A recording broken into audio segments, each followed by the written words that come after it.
I'm Laura Kingsford, the Dean of the College of Natural Sciences and Math, and it's my distinct pleasure to have you all here today to celebrate this monumental occasion for the university and for our college at this open house dedication ribbon cutting for our new Hall of Science, or HSci as we call it. We'd like to recognize that we have alumni, administrators, faculty, staff, students, friends, and emeriti faculty who are joining us all here this morning. And so it's just a real collection of friends from all over who are here. Dr. Ken Maxwell, I'd like to see, where is he? I like to recognize in particular emeritus professor we have from biology. This is Dr. Ken Maxwell, who turns 102 tomorrow. Oh, I'm sorry, 103 tomorrow. So happy birthday to you. We are so delighted that you were able to join us here today. You know, and he's accompanied by one of his former students, Tom Witzel, who was a 67 alum in zoology also. So nice to have a celebration together here. I'd like to introduce those who are on the platform and ask each to stand and be recognized. Starting on my left, Donald J. Parra, who's the Provost and Senior Vice President for Academic Affairs. George Deukmejian, former Governor of the State of California. Charles B. Reed, Chancellor of the California State University System. F. King Alexander, our own president here at California State University, Long Beach. Robert S. Decker, he's a CSULB alum and our keynote speaker. Deborah Farrer, who is a member of the CSU Board of Trustees. And Lucy Nguyen, who is our ASI president. We have many friends here today that have made this project a reality for us. And so various individuals will be recognized throughout our speeches, as well as me at the end. There's a lot of people to recognize, so it's really great to have you all here. 7 years ago, almost today, on October 3rd, 2004, we were here in the same area to dedicate the Molecular Life Sciences Complex, or MLSC, which is our building just over here to your left. It's my pleasure to be here now, 7 years later, to celebrate the dedication of the Hall of Science and the completion of our science complex. In 1991, the campus made an agreement with the Chancellor's Office to build a new Science Replacement Building, MLSC, and to renovate PH2 and PH3, and then vacate PH1. By the time MLSC was well under construction, the decision to renovate PH2 and 3 was reevaluated. A feasibility study was done in early 2004, and the campus was able to justify a replacement building as being more cost-effective than attempting to renovate a building that was nearly 50 years old. Thus, then we made the decision to demolish PH3 and build a new building of about 164,000 square feet. Preliminary designs and cost estimates were done by HOK for a building that was very similar to what exists on this spot today. This was a period of time where faculty and staff gave their input to the architects and a lab consultant to really define what our programmatic needs would be for this new building. Money for K through 12 and higher education projects was approved through Proposition 55, but because of escalating costs, Bill Griffith, Scott Sharmack, and Sue Brown worked with the Chancellor's Office to make sure that our building was still on the plan for funding. Escalating costs during this time, accompanied by the delay of bonds for approval for construction funding, led us to consider a design-build construction project, which would shorten the time of the project. This was a new concept for CSU, as no building of this size and complexity had ever been done this way on any of the campuses. Hunt Construction Group with Smith Group as the architect firm won the bid in August of 2007. The final amount approved for the project was $105 million, including $4.6 million for equipment and furniture. About the same time, however, we found out that we were going to be about $6.8 million short in funding. I remember distinctly a meeting held in the President's office with Vice President Bill Griffith and Provost Karen Gould and being told that we'd have to shell one of the floors of the building. Can you imagine how I felt telling our faculty that the second floor of the new building was slated to be shelled and that the departments of science education and physics and astronomy would not be able to move in until we had raised $6.8 million and completed the construction? President Alexander assured me that he would do all he could to further reduce the amount we needed to raise, if at all possible. Imagine my relief and joy when months later the president told me that he had the money and we would not have to shell the floor. We are very grateful to the Chancellor, the President, Bill Griffith, and others for this wonderful miracle. Things started moving very fast after all approvals were received. This was in the fall of 2007, and we quickly put into action our plan to move out of PH3 into spaces in PH1 and 2. After we started, we were informed that we had to be out sooner than planned in order to meet the timeline of getting PH3 demolished by the end of the summer. At this point, we just started hauling things out of PH3, dumping them into PH1 and 2 to be sorted out later. As Mark Zakar, the senior construction manager, will attest, we left a lot of junk behind. I have copies of what I consider 4 important good news documents.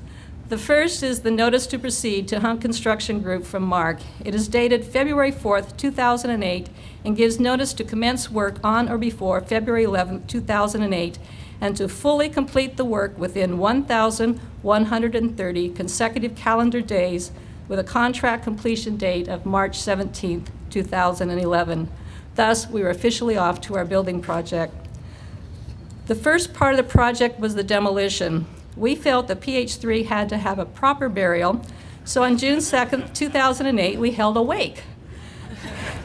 Faculty and staff put on black armbands, lined up by parking lot 8, and slowly walked to Friendship Walk, past PH 1, 2, and 3 to the sound of a small group jazz band playing really very solemn music. As we turned the corner here into the Nagel Courtyard, the music changed to a more New Orleans tempo upbeat. And then we had a brief service with a eulogy and remarks by people who shared the recollections of being in PH3. The demolition began in mid-July and was completed just before the start of the fall semester. If you want to see this amazing process in time-lapse photography, make sure to stop by HSI 103 after the ribbon cutting. An important piece to add here is that 95% of the destruction debris from the demolition of PH3 and the construction of HSI was recycled. The pulverized concrete walls of PH3 are now being reused as road base by Caltrans. Once PH3 was demolished, it then seemed appropriate to have a groundbreaking ceremony. Here on this very spot, on October 3rd, 2008, we officially broke ground for the new Hall of Science. During the fall of 2008, a humongous hole for the basement was dug and retaining walls were put up. Just as orders were ready to be submitted for concrete and steel, we got the notice that all capital projects were being halted because of the severe budget situation.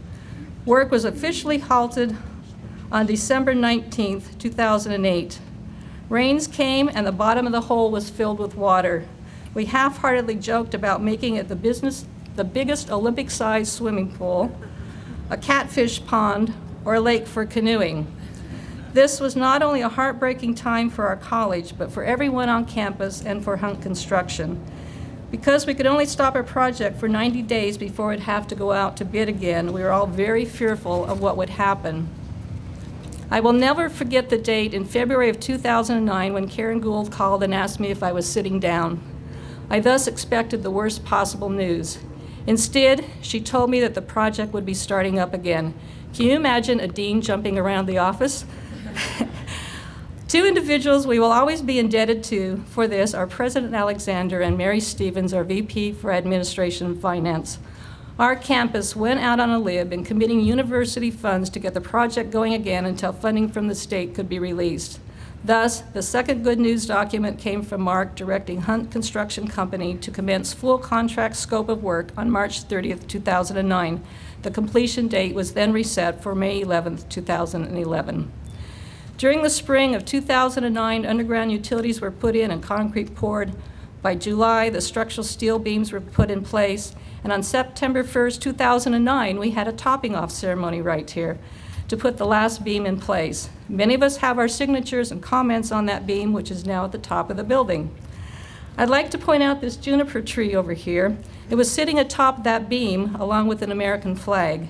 The tree will be planted by the Hall of Science with a plaque recognizing its roles in our celebrations. By November 2009, the walls were being added and Hunt was working hard to get the building enclosed before the El Nino rains came. The building construction was also documented by time-lapse photography and can be seen in the same video with the demolition of PH3. As the year 2010 went by, it was exciting to see the progress inside and how the big open spaces became completed hallways and rooms. In January this year, Mark indicated that the building should be completed by spring break so we could start moving in. Thus, the college offices, the SAS Center, which is our Student Access to Science Center, and 3 department offices began the process of cleaning out and packing up to move. On March 23rd, we got our third good news document, one for conditional occupancy of the building from the fire marshal. Thus, on Monday, March 28th, we began moving into the Hall of Science, although we noticed that Bob Lotion, our college director of facilities, had sneaked in over the weekend to be the first, a distinction that he earned. It was a very interesting and fun experience being occupants in a building that was going through the commissioning process with workers still going in and out. People jokingly asked us if we still needed to wear hard hats. During the next few months, more and more faculty and staff moved in, and it was great to see all the offices being filled. The last great news document came from Mark on the morning of our college commencement ceremony on Friday, May 27th. He sent an email indicating that they had recorded the notice of completion for Peterson Hall 3. It was the best news ever, one that I shared during our commencement exercises. This project represents a highly successful collaboration between the construction and architects groups and CSULB. The building was completed on time, even with all the obstacles put in our way, and on budget. Considering the arduous journey along the way, this is an amazing feat. We in the sciences are most appreciative for a second new science building. To have 2 capital projects in a row, and one of them the largest expenditure on a building in the history of the CSU, indicates an extraordinary commitment from the administration for the sciences and education of students going into science, math, technology, and engineering, as well as health care careers. As has been noted by the National Science Foundation, improved spaces have significant impact on campuses. They enhance efforts to attract and keep first-rate faculty, as well as enable the integration of research and education and cross-disciplinary pursuits that are hallmarks of contemporary practices. By uniting previously dispersed laboratories, faculty, administrative offices, and academic support services under one roof, our students will benefit immeasurably. Chancellor Reed, I want to thank you and your staff personally for your help and support through this process. President Alexander, VPs Bill Griffith and Mary Stevens, Provost Karen Gould and Don Parra, Scott Sharmack, Sue Brown, David Salazar, and all of those in PPFM, we are most grateful for your dedication, leadership, and persistence in making this project a reality. Hunt Construction, Smith Group, and all of your subcontractors, we thank you for caring about us, the users of the building, and working to make our dreams come true. We also appreciate and recognize HOK Architects and Dan Dozer, a laboratory design consultant, who worked with us during the early phases of the project. Mark Zakauer, Senior Construction Manager, Lisa Salgado, Assistant Construction Manager, and Bob Lotion, our College Director of Facilities. We can't thank you enough for keeping us on track, for keeping us informed, for helping us get through the tough times, for going way beyond the call of duty to make sure we got what we needed, for taking us on tours, and for celebrating with us. To all the administrators, department chairs, faculty, and staff in the college, thank you for your patience, understanding, and dedication and hard work, especially through the tough times, and for always making our students a priority, even when called upon to pack up and move twice. I'll take a few minutes at the end of the program to acknowledge many other people who have helped us get here today. Right now, though, I have 3 eager people behind me who are wondering when I'll sit down. Thus, I introduce Dr. F. King Alexander, our university president and one of our college's strongest supporters. After his comments, he'll introduce Chancellor Reed. President Alexander.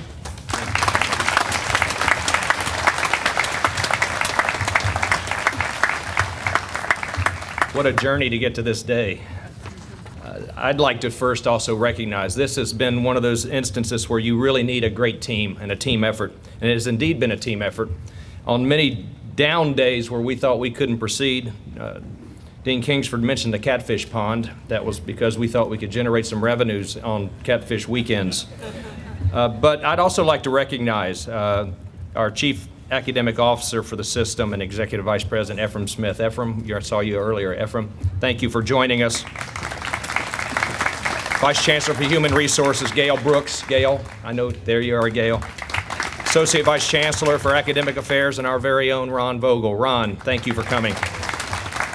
Assistant Vice Chancellor for Research Initiatives, very important to us in this environment, is Elizabeth Ambos and our very own Elizabeth Ambos.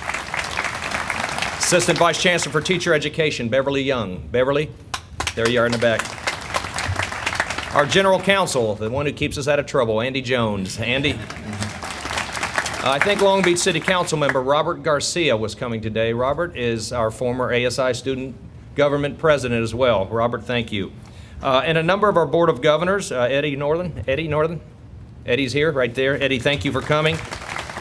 CSULB Foundation Board member Joe Previtel. Joe, thank you for being a part of so much of what we do. Terry Rhodes, I know Terry was going to be here. Terry, he is also on our 49er Foundation, has been very generous to our institution. Terry, thank you. And our CSU Alumni Association President Jerry Galbraith. Jerry, there you are. Thank you. And our former mayor and chair of our CSU 49er Foundation, Beverly O'Neill. Thank you, Beverly. It is indeed a fitting day, actually, to cut the ribbon on this great new Hall of Science on a day when the European Center of Nuclear Research is going to announce that a group of subatomic particles known as neutrinos have broken what Albert Einstein thought would never be broken, the cosmic speed of light, or the speed of light as we all know it, which was first set in 1905.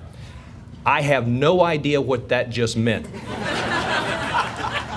But I'm here to tell you, on the second floor of this building in our physics research and classroom facilities, you can find out. This building, the largest square footage in our CSULB history. It's the most costly facility we have in our history. Along with the molecular and life sciences facility next door, this entire complex gives us one of the best, if not one of the top 10 best science complexes in the United States. Inside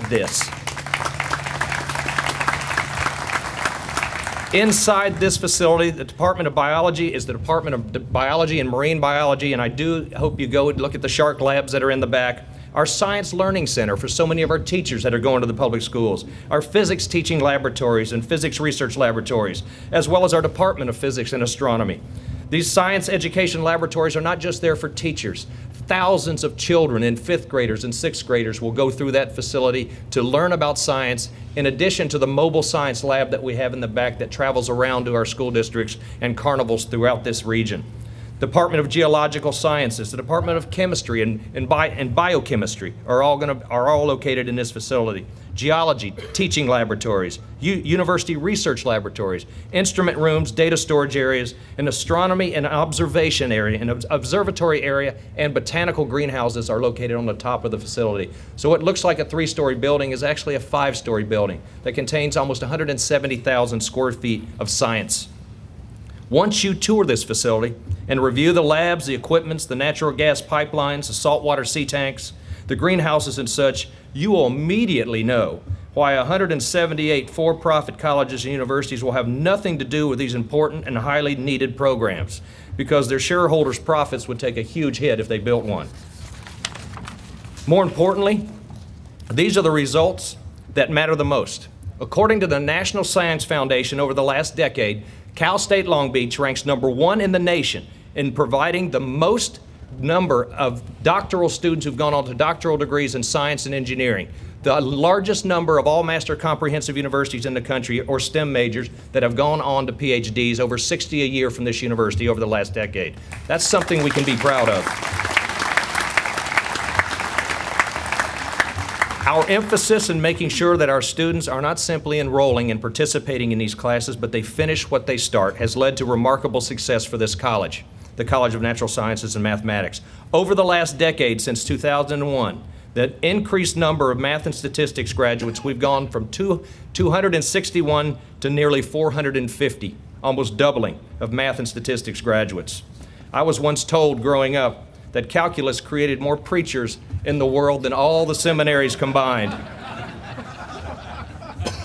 The increased number of biological science graduates, we've increased from 1,200 to nearly 1,400 over this last decade. Increased number of chem and biochem graduates from 290 to over 400. Increased number of physicists, nearly doubling from 49 to 74. Nearly 40 geological science graduates are graduating annually. The adoption of the science education program in this place has made more teachers and created more avenues to get more science and math teachers into the public schools, of which we hold dear and we are indeed a great part of. All in all, we've gone from graduating around 1,800 science and math students to nearly 2,400 in the last decade. This new facility will only allow us to do more. And in fact, when touring the old PH buildings, and there are two still standing, and to fully understand the value of this new facility, we would like you to pop into the PH 3 and 4 facilities, or 1 and 2 that are still standing. PH 1 and 2 facilities, there's some of the few, there are only a handful of pre-Sputnik science buildings still alive today. Those are 2 of them. I probably would have certainly changed my major also if I had to study for too long of a period in those facilities. Just importantly, though, there are many other previous and future graduates who have needed these science and math programs to advance their fields of study throughout this campus. It's not just the actual graduates. It's nearly 400 nurses that we graduate each year, the nearly 900 engineers that need many of the courses that they'll take out of this building that are graduating each year, the over 200 criminal justice majors, where DNA research has become one of the most useful tools in crime research and crime prevention. All of our students are going to benefit from this, not just our majors. On many occasions, this was not going to happen. And I remember standing here with Dean Kingsford, and we were looking at a big muddy pool of water, trying to figure out what we're going to do next.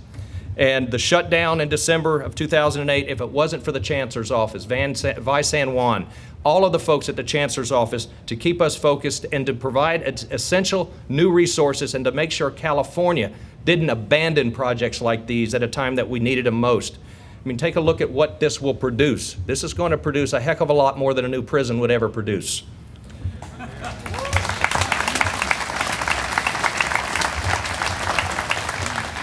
During the process, we went through a constant lowering of California's credit rating to the lowest in the country, making the general obligation bonds that built this facility even much more expensive. With the backstop of Doug Robinson and Student Services waiting on the wing to provide loan funds to us to keep this building going, so we wouldn't lose the contractor, we wouldn't have to rebid it out, we wouldn't lose 2 to 3 years of construction. This certainly has been a team effort, and we thank Vice President Doug Robinson for his assistance.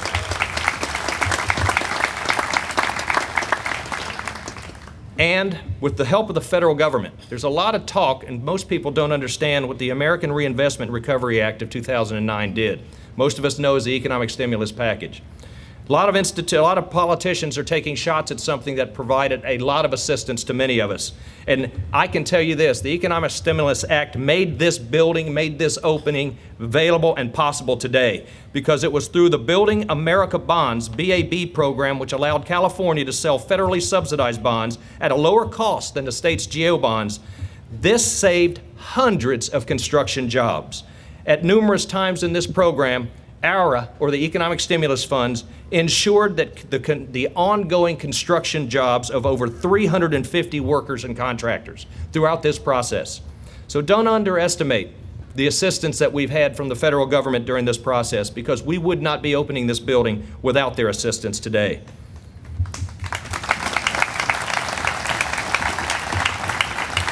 And this is just the beginning of that act, because imagine all the economic benefits that are going to accrue to all of us, and that will go forward from this point beyond because of all the students that are going to be educating and graduating and going on to build new economies in Southern California and all around us. So despite the 3-month construction suspension and all the issues, construction was indeed completed 3 months ahead of schedule. And we have the deepest gratitude to so many that made this possible. Many of our primary donors, Georgia Griffiths is here. Georgia, thank you for being a part of this from the beginning. And distinguished alum, Signal Hill Petroleum, and many others that you have listed in your program. the citizens of California. For before the economy collapsed, 6 months before, they did approve this project. They had the foresight to understand that we do need more scientists, do need more mathematicians, do need more school teachers. Hunt Construction Group, thank you for working with us and not abandoning us when we had a hole in the ground and you were just as unsure about this project as we were. Dean Laura Kingsford, we went through a lot and then now we're here. Associate Dean Bob Lotion, this is your baby, Bob. Congratulations. The chairs and the faculty in the college for their patience and their steady commitment to making sure that this project has manifested itself in a day like today. Vice President Mary Stevens and Bill Griffith for making sure that this project didn't get diverted. The facilities management team, Sue, Sam, Michael, Enrique, Mark Zarkauer, you guys deserve blue ribbons for this. Congratulations. And Chancellor Reed and his staff for understanding the importance of new facilities, the importance of getting our students, making sure our students are not being educated in facilities less than what other people have. I spend a lot of time in other states working with other state systems and at other universities, helping to try to understand how we're going to progress as an institution. But more importantly, I spend enough time in Washington to know that the most influential and most respected higher education leader in the country is right here in Long Beach and right here in the CSU. It's Chancellor Charlie Reed. And we're indeed privileged and honored that he understands and pushes forward this mission. And this day would not have happened without his leadership. And at this moment, I'd like to give you our Chancellor, Chancellor Charlie Reed.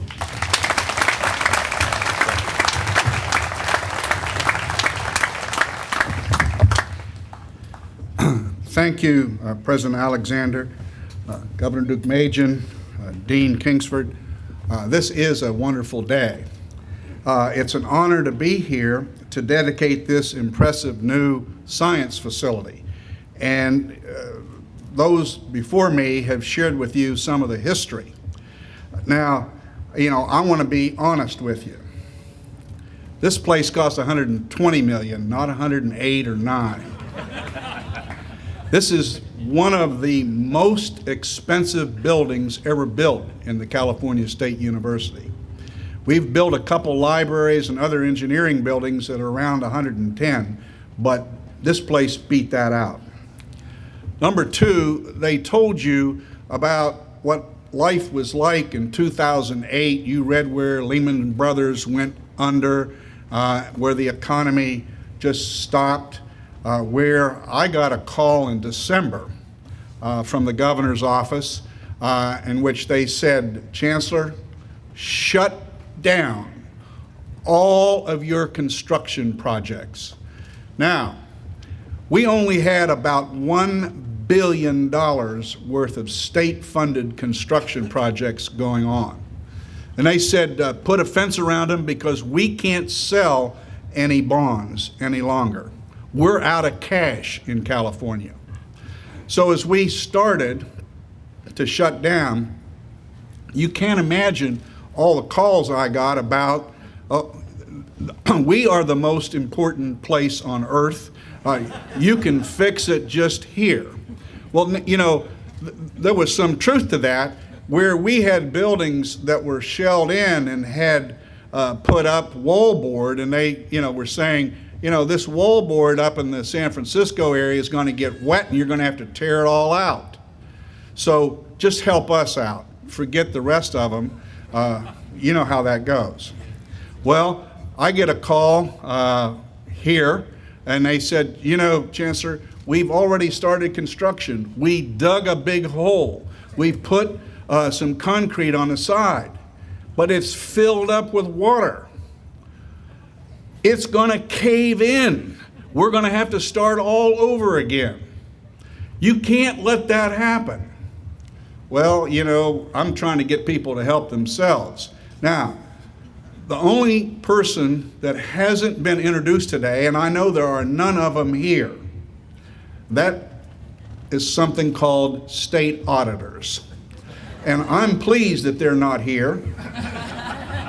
And Doug ought to be pleased, and Mary Stevens and King in our office, and he mentioned Vi San Juan. We did some things back in December of 2008, and for those of you that think that people in the chancellor's office don't work. They worked on Christmas Day. That's how desperate we were about figuring out how to shut down $1 billion worth of construction, and also to keep some projects going. And so we did some things that the state auditor wouldn't be proud of. But on the other hand, it kept this building going until we could pay back some of the folks that loaned us some money for other purposes. And we got all the books worked out just in the nick of time before the auditors came. In this great country, we're seeing a growing need for scientists, technicians, engineers, and mathematicians. The professionals in these STEM fields are critical to the development of new products and discoveries and our economy in this nation. Over the past 10 years, job growth in the STEM fields has been more than 3 times as fast as it was in the non-STEM fields. Now, if you want a job, get in this building, because you're going to get a job as soon as you graduate. California is one of the 6 states that account for more than 40% of all the jobs in science and technology. This means that maintaining an educated workforce in science and technology is critical to California's future. As the largest public baccalaureate degree granting system in the country, the California State University is committed to educating more students to enter careers in these science and technology fields. Facilities like this one will not only encourage students to pursue the sciences, it will also give them a leg up by exposing them to the latest techniques and laboratories. I had a tour earlier today. It's a fantastic place. And I love that 5th, 6th, 7th graders are going to come out here and see what science is all about. And if they do that, they are going to become scientists because it's hands-on in there.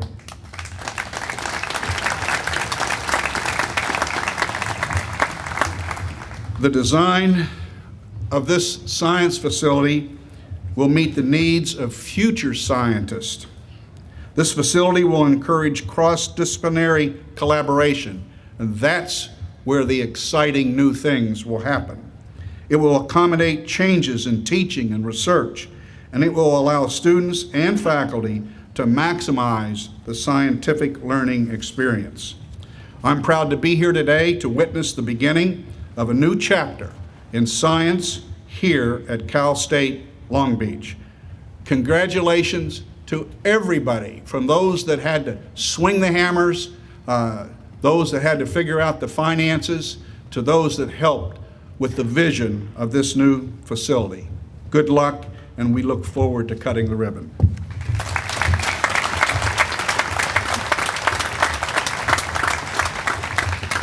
President Alexander and Chancellor Reed, we're honored by your presence here today and thank both of you for taking the time to share with us your perspectives on our new science building and the education of our students and how important this building is for all of us.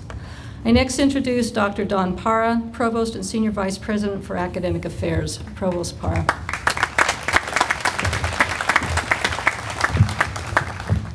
Thank you, Dean Kingsford. What a great day. I have the privilege of recognizing several of my university colleagues here today. Please hold your applause. Dean of the College of Engineering, Forzan Golshani. Dean of the College of Business Administration, Michael Solt. Dean of the College of Health and Human Services, Ken Millar. Dean of the College of Liberal Arts, Jerry Raposa. Dean of the College of the Arts, Raymond Torres Santos. Dean of the College of Education, Marquita Green-O'Shire. Dean of the Library, Roman Cochin. Associate Vice President for International Education, and Dean of the College of Continuing and Professional Education, Jeet Joshi, and former Dean of the College of Liberal Arts, and twice acting provost, now retired but hardly inactive, D. Abrahams. And a special guest, Kathy Cohn from San Diego State, who is an alumna, former Associate Dean of the College of Education, and former Associate Vice President for Academic Affairs. Please join me in welcoming these people.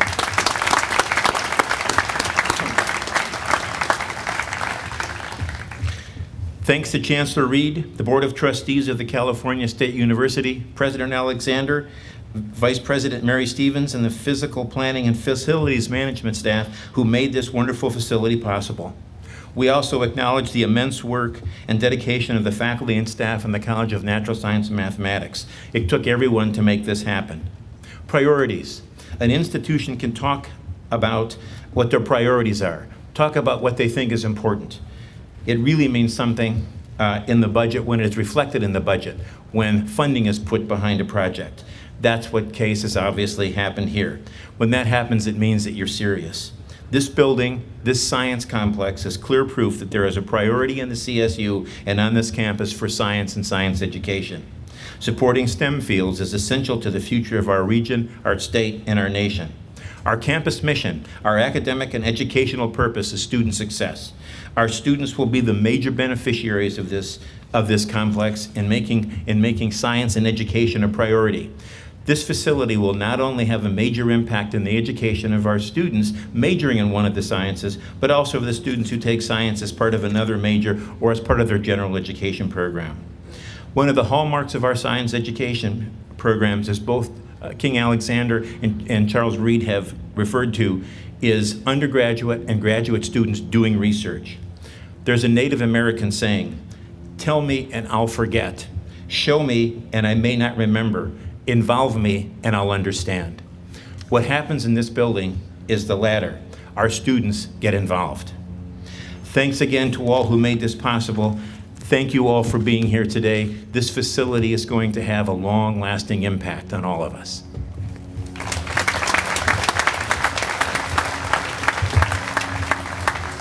Thank you, Don, for your support of our college. We greatly appreciate that.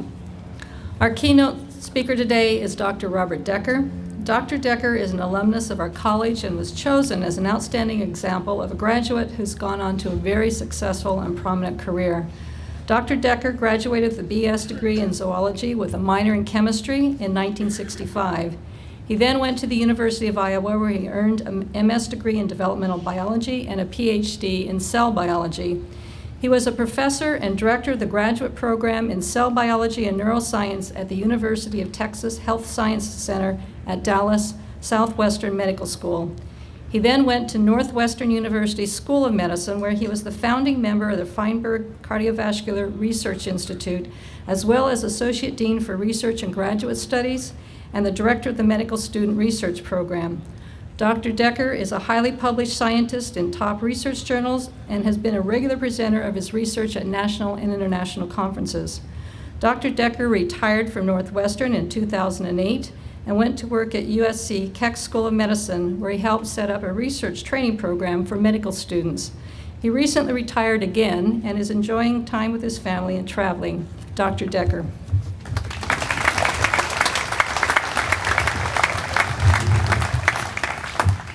Thank you very much, Dean Kingsford.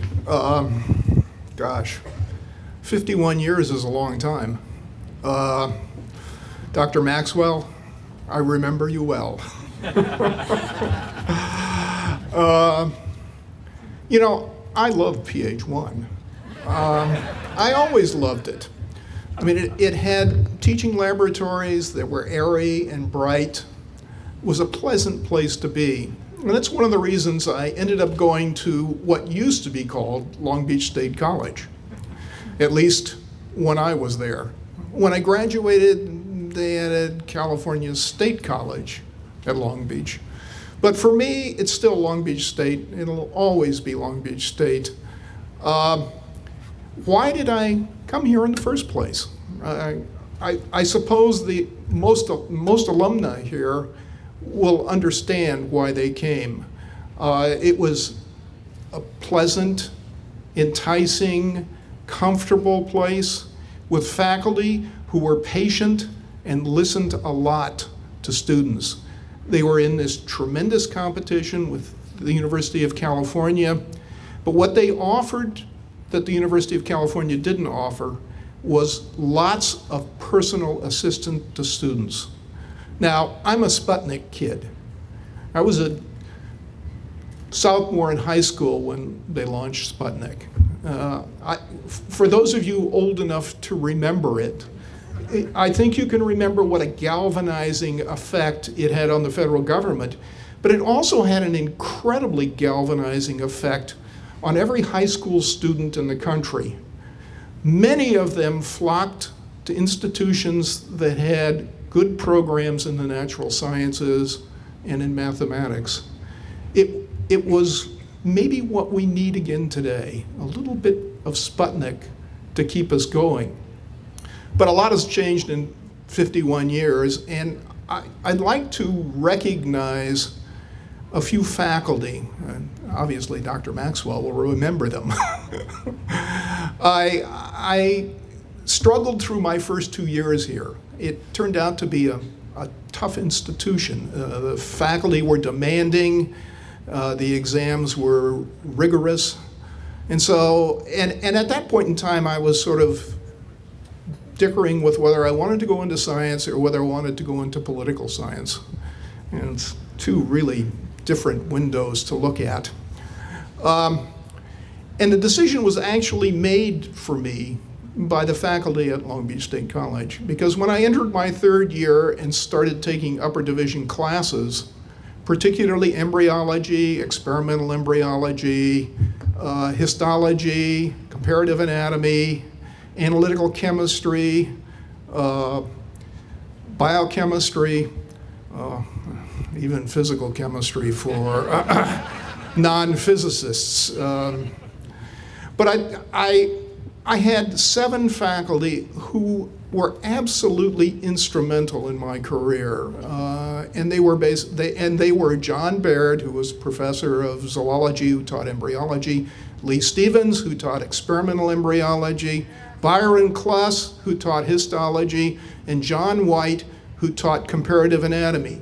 The only professor I had in my entire career, when we entered our first day of class, told us we were already 3 weeks late, and immediately went to the blackboard and started diagramming anatomical structures with both hands. Talk about deep water. And I'll tell you, a friend of mine is here today who actually got me reconnected to Long Beach State, and that's Don Swenson. He and I went through that class together. It was tooth and nail the whole time. But it was a course that taught me what science was all about, what the scientific method was all about. And those 4 faculty basically took me on an adventure that isn't over yet, okay? And that's what this is all about. People who go into science, it's an adventure. It's a mystery. Every day is new, something is great, okay? So these 4 guys got me interested in the biological sciences. Now, Roger Bauer, Don Simonson, and even Edwin Becker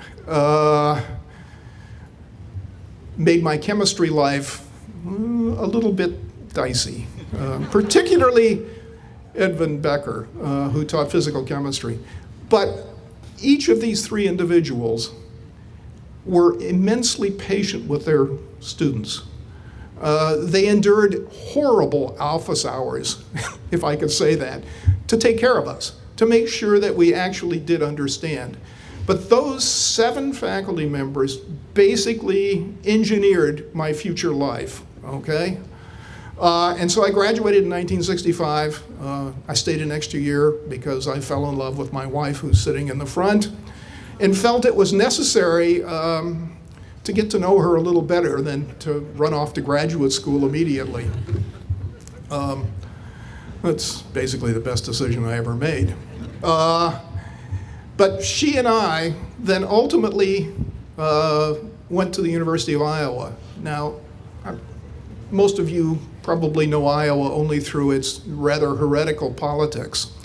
But John Baird, Lee Stevens, and Byron Kluss were all graduates of the University of Iowa. And I was sort of doomed for future graduate work. I mean, they brainwashed me. And at this point, it seemed like Iowa City was a mixture of Honolulu, Hawaii, and Miami Beach. Well, it turned out to be one of the greatest places I ever went. Now, didn't have palm trees, unfortunately, and had a lot of snow, and got to minus 20 a lot in the wintertime. But it was a great place to nurture an education.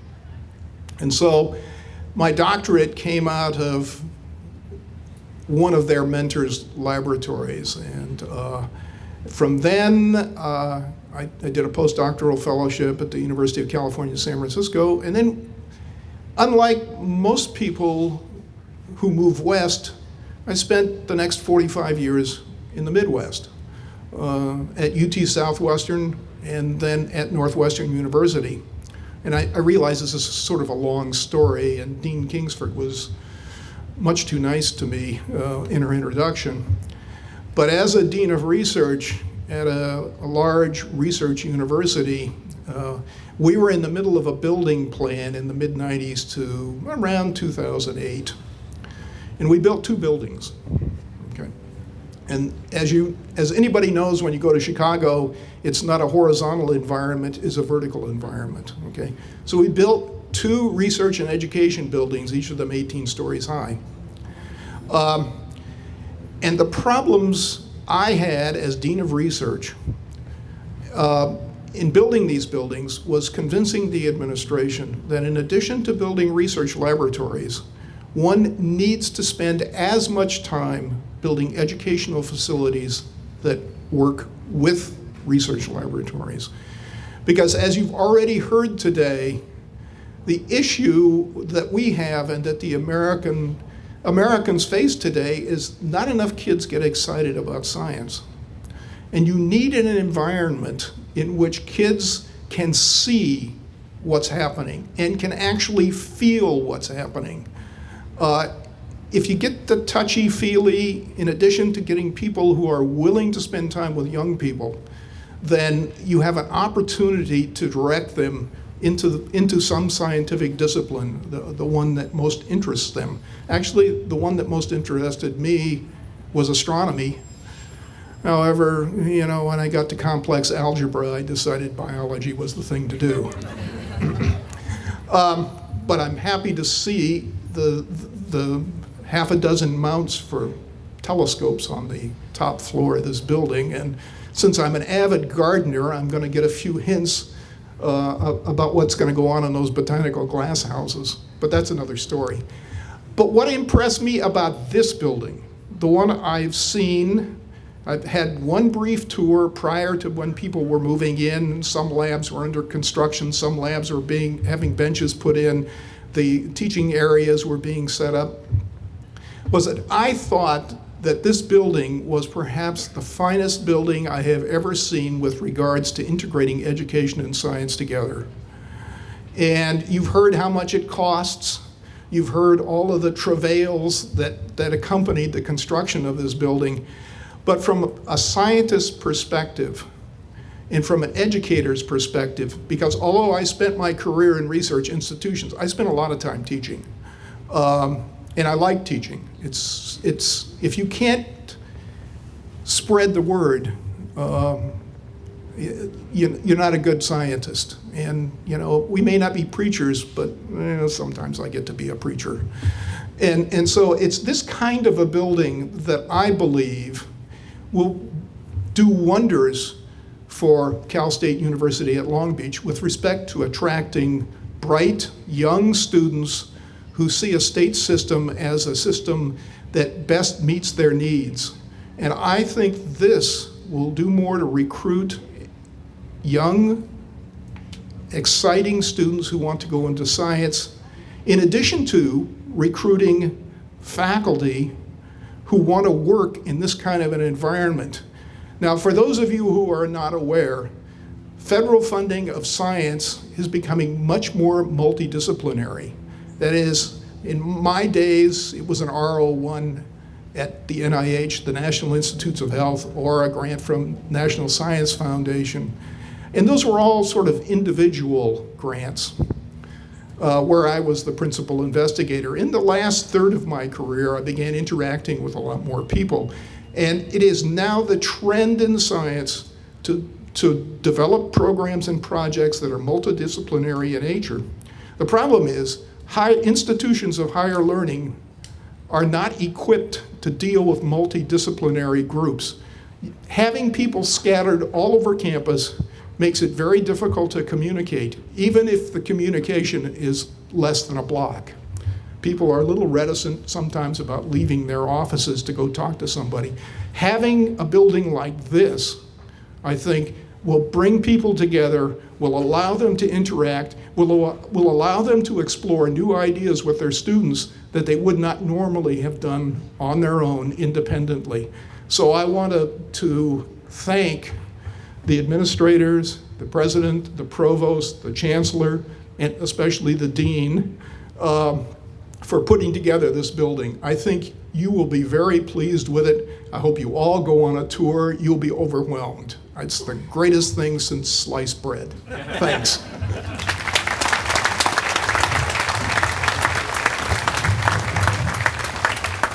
Thank you, Bob. We're always so proud of our alums, and you certainly exemplify many of our alums that have gone on to really wonderful and prestigious kinds of careers. I'd like now to acknowledge many individuals who made this building a reality, as well as made this dedication event a meaningful celebration for all. We listed many individuals in the program and express our sincere thanks to all of them. In addition to those I mentioned earlier, I'd like to recognize a few more. All of the staff in the College Dean's office, Tony Barone's office, and Sally Schleesmeyer's staff. They have worked tirelessly since we started planning this dedication, and I thank each of you for the myriad of details you took care of for today's event. Also, our facilities, grounds, and custodial staff who worked hard this week to spruce up the building for today's event. Our college shop personnel, Jim McKibben and his crew, Kevin, Daniel, and Jeff, who worked tirelessly during the moves and to get ready for the dedication today.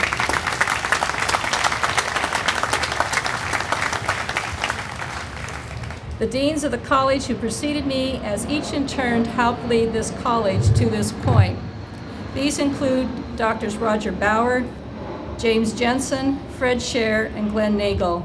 We are pleased first that Mrs. Jim Jensen is here today to celebrate with us, and we're also pleased that Dr. Scher was able to join us today.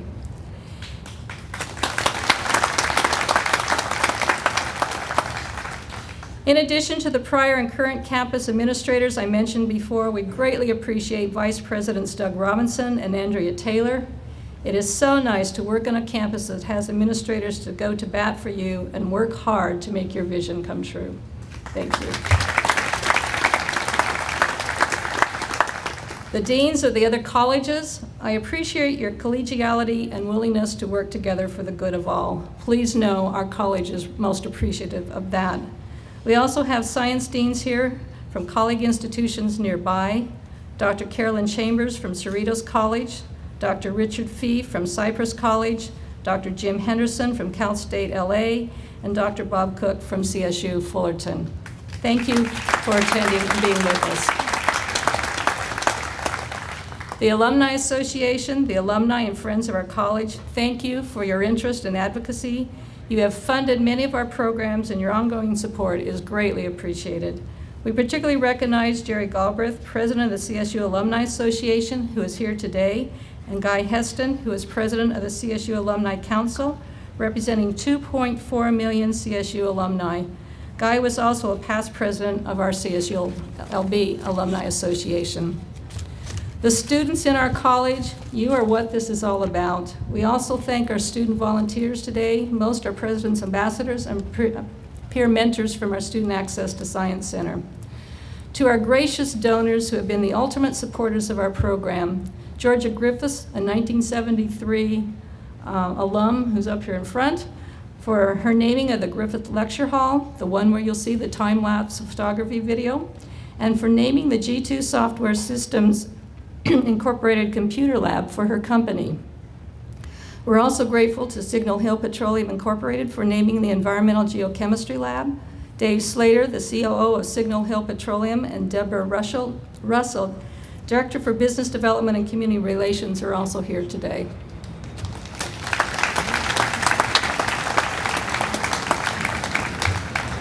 Many thanks to our alumni and friends who have named seats in one of the large lecture halls.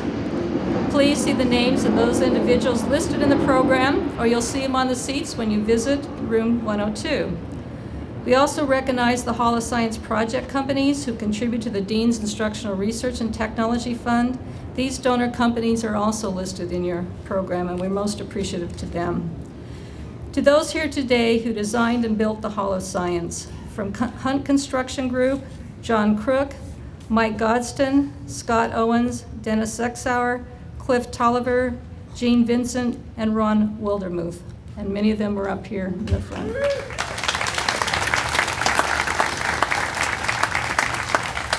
From ISAC Incorporated, Kevin Yee. And from Smith Group Incorporated, who are the architects of the project, Mark McVeigh, Bernard Coomer, Terry Fish, and Matt Hensley. It was a pleasure working with you all, and we thank you from the bottom of the hearts for the beautiful building that you did for us.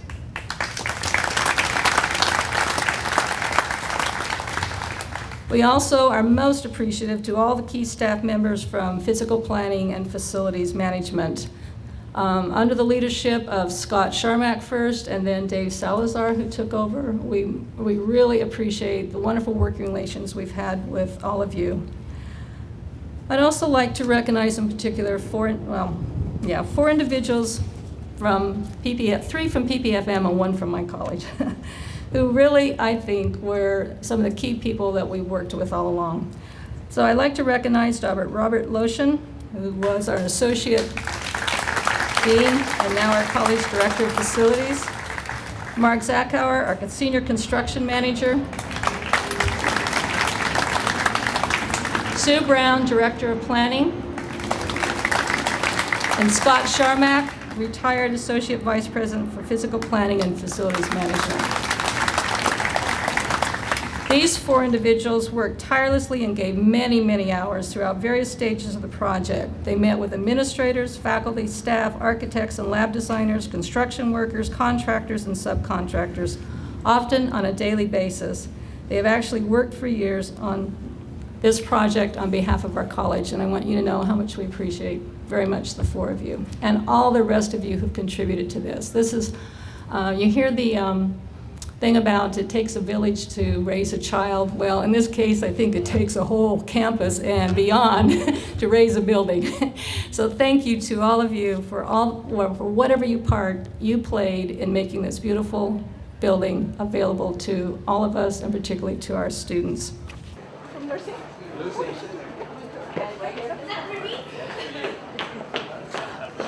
No, where's the chancellor? We've got to get everybody here first. Here he comes. Here we go. 1, 2, 3, right here. Thank you. Ready? 1, 2, 3, got it. Sounds good. The others. Yeah.